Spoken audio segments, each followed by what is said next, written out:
नमस्कार दोस्तों, रेलवे की पाठशाला में आपका स्वागत है। दोस्तों एक बहुत बड़ी अपडेट आ रही है ईस्टर्न रेलवे कोलकाता की तरफ से।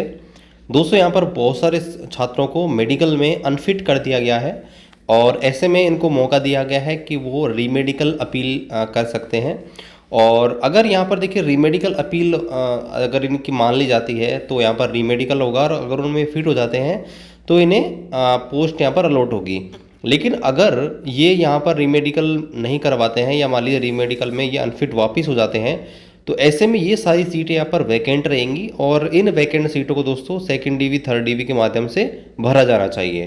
तो चलिए देखते हैं कितनी सीटें यहाँ पर वैकेंट हो सकती हैं और जो साथी वेट कर रहे हैं सेकंड डीवी थर्ड डीवी का उनके लिए यहाँ पर अच्छी खबर हो सकती है। तो देखिए 9/10/2023 आज की अपडेट है। Notice for candidates who are found unfit in A2 to B1 but fit in B2 to C2 और unfit in all medical categories. यहाँ पर दोस्तों बता रखा है ऐसे कैंडिडेट के लिए नोटिस है जो A2 से लेकर B1 तक की पोस्ट में तो अनफिट है लेकिन B2 से लेकर C2 तक की जो पोस्ट है उनमें फिट है, जबकि कुछ कैंडिडेट ऐसे भी हैं जो सभी मेडिकल कैटेगरीज में अनफिट हैं। देखिए मैं आपको एक चीज बता दूं, मेडिकल कैटेगरी रेलवे के अंदर A1 A2 A3 B1 B2 और C1 C2 ये होती हैं। ऐसे में अगर हम ग्रुप डी की बात करें 2019 वाली जो भर्ती निकली हुई है उसमें मैक्सिमम पोस्ट A2 की हैं या B1 की हैं और इनमें अगर किसी का मेडिकल स्टैंडर्ड है तो उनको पोस्ट यहाँ पर मिली है लगभग सबको। लेकिन जिनका मेडिकल स्टैंडर्ड B2 है C1 या C2 है तो उनको कहीं ना कहीं जॉब मिलने में यहाँ पर मुश्किल हुई है। सभी जोन के साथ ऐसा हुआ है। और आगे यहाँ पर बोला है no post allotted to them due to non availability of vacancies. और यहाँ पर बता रखा है कि भाई ऐसे में जो लो मेडिकल स्टैंडर्ड वाले हैं यानी कि B2 C1 C2 वाले उनको कोई पोस्ट अलॉट नहीं की गई है क्योंकि यहाँ पर इनकी पोस्ट अवेलेबल ही नहीं है, इसलिए इन्हें मौका दिया जा रहा है। ये दोस्तों जो रेलवे ने इनको मेडिकल एग्ज़ाम में जो स्टैंडर्ड दिया गया है उससे अगर ये संतुष्ट नहीं है तो रीमेडिकल के लिए अप्लाई कर सकते हैं।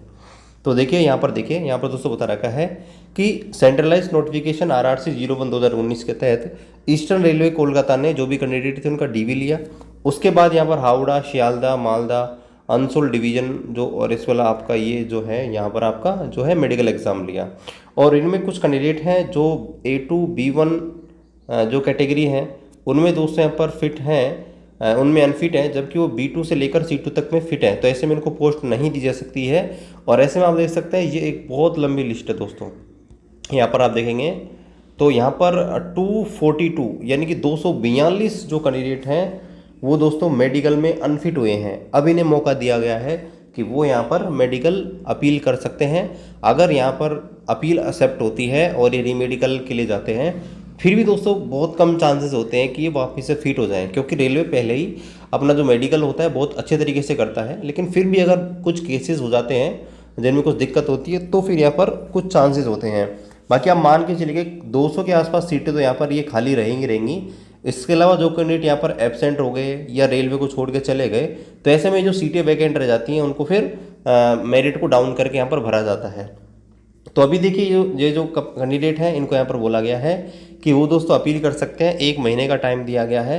वो दोस्तों 9/10/2023 से 10/11/2023 तक अपील कर सकते हैं। और no appeal will be entertain by post और email as the application and demand draft are to be verified before receiving the appeal. तो यहाँ पर बता रखा है कि आपको जो है कोई भी अपील एक्सेप्ट नहीं होगी। आपको इस चीज़ को ध्यान रखना है पोस्ट के माध्यम से, ईमेल के माध्यम से।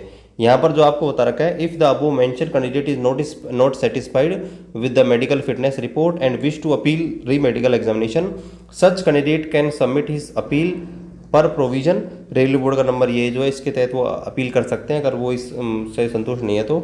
और जो भी कैंडिडेट यहाँ पर अपील करना चाहते हैं वो दोस्तों RRC जो ईस्टर्न रेलवे है कोलकाता, वहाँ पर जो है ये एड्रेस दिया गया है कोलकाता का, वहाँ जा सकते हैं और सब अपील सबमिट कर सकते हैं। कोई भी वर्किंग डे होता है उसमें दोस्तों यहाँ पर टाइम दिया गया है शाम को 3 बजे से 5 बजे के बीच में दोस्तों अपील यहाँ पर दर्ज कर सकते हैं। ठीक है, ईमेल के द्वारा और पोस्ट ऑफिस के द्वारा यहाँ पर सबमिट नहीं होगा, इस चीज़ को आपको ध्यान रखना है। और आपको DD यहाँ पर लेके जानी है 1000 रुपये की। तो यहाँ पर देखिए पूरा प्रोसेस आपको बता रखा है किस प्रकार से आप प्री मेडिकली अप्लाई कर सकते हैं। आपको एक किसी भी गवर्नमेंट या प्राइवेट डॉक्टर से एक सर्टिफिकेट यहाँ पर बनवाना पड़ेगा। उस सर्टिफिकेट पे आपको बताना पड़ेगा कि आप ऑलरेडी ये जो पोस्ट है, ये जो आपको मेडिकल स्टैंडर्ड मिला है, इससे ऊंचे मेडिकल स्टैंडर्ड में फिट हो। और फिर जो है आपको 1000 रुपये की DD जो है PFA and CAO eastern railway Kolkata के नाम के ले जानी पड़ेगी। और यहाँ पर आपको 2 परफॉर्मेंस दिए गए हैं, A और B, उनको यहाँ पर भरना है, ये यहाँ पर है, और इनको यहाँ पर सबमिट करना रहेगा, ठीक है। और यहाँ पर ये देखिए ये बोर्ड का लेटर है वगैरह है, जिसके तहत आपको रीमेडिकल के लिए बुलाया जा रहा है। इसमें कुछ टर्म्स कंडीशन है कि आपको जो भी यहाँ पर DD मंगवाई जा रही है उसको रिफंड वगैरह सबके रूल यहाँ पर दिए गए, जिनको आप यहाँ पर पढ़ सकते हैं। बाकी दोस्तों यहाँ पर जैसे भी कोई भी अपडेट आएगा और अपडेट आपको हमारे चैनल पर देखने को मिल जाएगा, तो चैनल को सब्सक्राइब नहीं किया सब्सक्राइब कीजिएगा। और रेलवे के लेटेस्ट अपडेट पाने के लिए आप हमारी वेबसाइट को विजिट कर सकते हैं, वीडियो डिस्क्रिप्शन में लिंक दिया गया है। बाकी मिलते हैं अगले वीडियो में, तब तक जय हिंद, वंदे मातरम।